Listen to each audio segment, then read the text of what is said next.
Friends, എല്ലാവർക്കും ചട്ടിയും കലവും പിന്നെ ഞാനും എന്ന എൻ്റെ ചാനലിലേക്ക് ഒരിക്കൽ കൂടി സ്വാഗതം.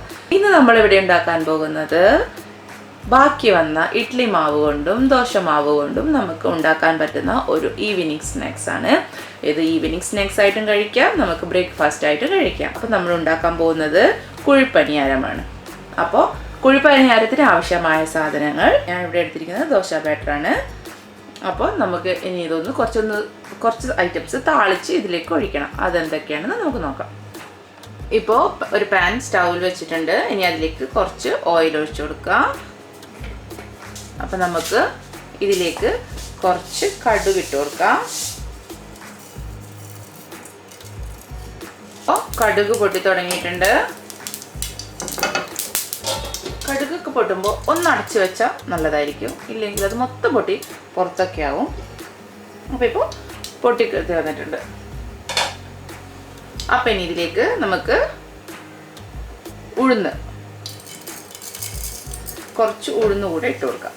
പിന്നെ ഇനി നമുക്ക് ഇതിലേക്ക് ഇട്ട് കൊടുക്കേണ്ട സാധനങ്ങളാണ് സവോള, പച്ചമുളക്, ഇഞ്ചി, കറിവേപ്പില. ചെറിയ സവാളയാണ് എടുത്തിരിക്കുന്നത്.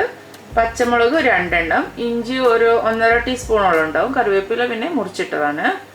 അപ്പോൾ നമ്മുടെ ഇതിലേക്ക് ഇട്ട് കൊടുക്കാം. എണ്ണയിലേക്ക് പച്ചമുളകൊക്കെ നിങ്ങളുടെ എരിവിനനുസരിച്ച് ഇട്ട് കൊടുത്താൽ മതി. കുട്ടികളൊക്കെ ഉണ്ടെങ്കിൽ അധികം പച്ചമുളക് യൂസ് ചെയ്യാണ്ടിരിക്കുന്നതാണ് നല്ലത്. ഇതിലേക്ക് അല്പം ഉപ്പ്. ദോശ ബാറ്ററിൽ ഓൾറെഡി കുറച്ച് ഉപ്പ് ഇട്ടിട്ടുണ്ട്. അതുകൊണ്ട് ഇതിലേക്ക് നമുക്ക് സവാളയ്ക്ക് ആവശ്യമായ ഉപ്പ് മാത്രം ചേർത്ത് കൊടുത്താൽ മതി. ഇതധികം ബ്രൗൺ നിറാവൊന്നും വേണ്ട, ഒന്ന് വഴറ്റിയെടുത്താൽ മാത്രം മതി. ആ ഒരു പച്ച ചുവ മാറാൻ വേണ്ടി മാത്രം. വേണമെങ്കിൽ നിങ്ങൾക്ക് കുറച്ച് മഞ്ഞൾപ്പൊടി കൂടെ ചേർത്ത് കൊടുക്കാം. ഞാനിപ്പോൾ മഞ്ഞൾപ്പൊടി ഒന്നും ആഡ് ചെയ്യുന്നില്ല. ഇതിങ്ങനെ തന്നെ ദോശ ബാറ്ററിലേക്ക് ഇട്ട് കൊടുക്കുകയാണ് ചെയ്യുന്നത്. നല്ല പുളിച്ച് വന്ന ദോശ ബാറ്റർ വേണം എടുക്കാൻ. ആ ഒരു പച്ച ചുവ മാറിയിട്ടുണ്ട്. നമുക്കിനി ഇത് ഈ ദോശ ബാറ്ററിലേക്ക് ഇട്ട് കൊടുക്കാം. ഇനി നമുക്കിത് ദോശ ബാറ്ററിലേക്ക് ഇട്ട് കൊടുക്കാം. ഇനി നമ്മൾ ഇത് നല്ലവണ്ണം മിക്സ് ചെയ്ത് യോജിപ്പിച്ച് കൊടുക്കുക.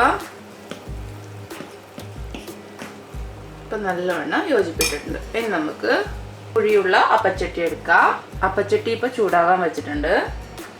അപ്പച്ചട്ടി ഒന്ന് ചൂടായാൽ നമുക്കിതിലേക്ക് കുറച്ച് എണ്ണ, ഒരു 1/2 ടീസ്പൂണോളം എണ്ണ ഓരോ കുഴിയിലേക്കും ഒഴിച്ചു കൊടുക്കണം. അധികം ഒഴിക്കേണ്ട ആവശ്യമില്ല. കുറച്ച്, ഇതിപ്പോൾ നോൺ സ്റ്റിക്ക് ആയതുകൊണ്ട് നമുക്കധികം എണ്ണയുടെ ആവശ്യമില്ല. അപ്പച്ചട്ടി ചൂടായിട്ടുണ്ട്. അപ്പോൾ നമുക്ക് ഇതിലേക്ക് 1/2 ടീസ്പൂൺ വെച്ച് എണ്ണ ഒഴിച്ചു കൊടുക്കാം. എണ്ണ ഒഴിച്ചു കൊടുത്തിട്ടുണ്ട്. ഇനി നമുക്ക് നമ്മുടെ ദോശ ബാറ്റർ മാവെടുക്കുക, നല്ലോണം യോജിപ്പിക്കുക. ലോ ഫ്ലെയിമിൽ വെച്ചിട്ടുണ്ട്. എണ്ണ ഇപ്പോൾ ചൂടായിട്ടുണ്ടാവും. അപ്പോൾ നമുക്കിനി ഇത് കുറച്ചായിട്ട് ഈ ഓരോ കുഴിയിലേക്കും ഒഴിച്ചു കൊടുക്കാം.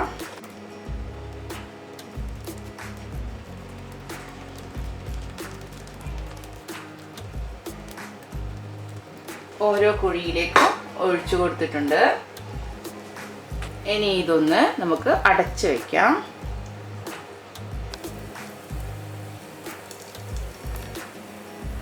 നമുക്കിനിത് തുറക്കാം.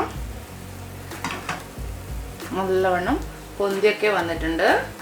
ഇനി നമുക്കിത് സാവധാനം തിരിച്ചിട്ട് കൊടുക്കാം.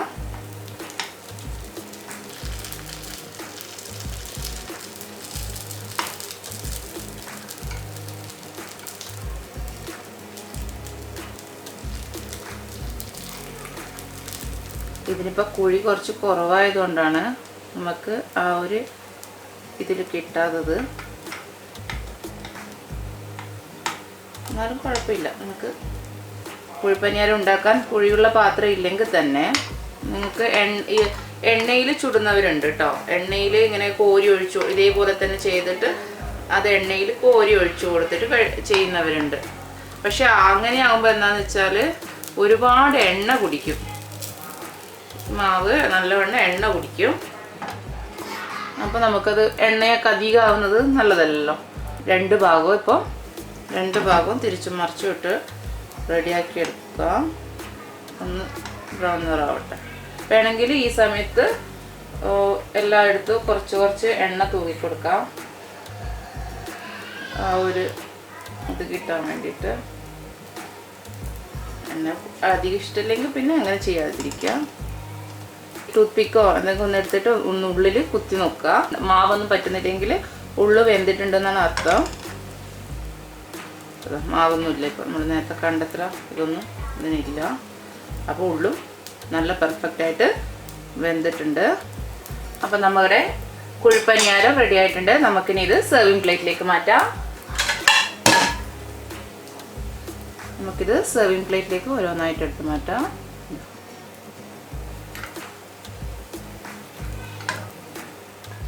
അങ്ങനെ നമ്മുടെ ഒരു സെറ്റ് കുഴിപ്പനിയാരം റെഡി ആയിട്ടുണ്ട്. നമുക്ക് ഇതുപോലെ തന്നെ ബാക്കിയുള്ളതും ഫ്രൈ ചെയ്തെടുക്കാം. കുഴിപ്പനിയാരമൊക്കെ റെഡി ആയിട്ടുണ്ട്. ചട്നിയും റെഡി ആയിട്ടുണ്ട്. എനിക്ക് കുഴിപ്പനിയാരവും ചട്നിയും കൂട്ടി കഴിക്കുക, നല്ല ടേസ്റ്റാണ്. എല്ലാവരും ഇതുപോലെ തന്നെ ട്രൈ ചെയ്ത് നോക്കുക. എന്നിട്ട് അഭിപ്രായങ്ങൾ കമൻറ്റ് ബോക്സിൽ ഇടാൻ മറക്കരുത്. അപ്പോൾ അടുത്ത വീഡിയോയിൽ കാണുന്നവരേക്കും എല്ലാവർക്കും ബൈ.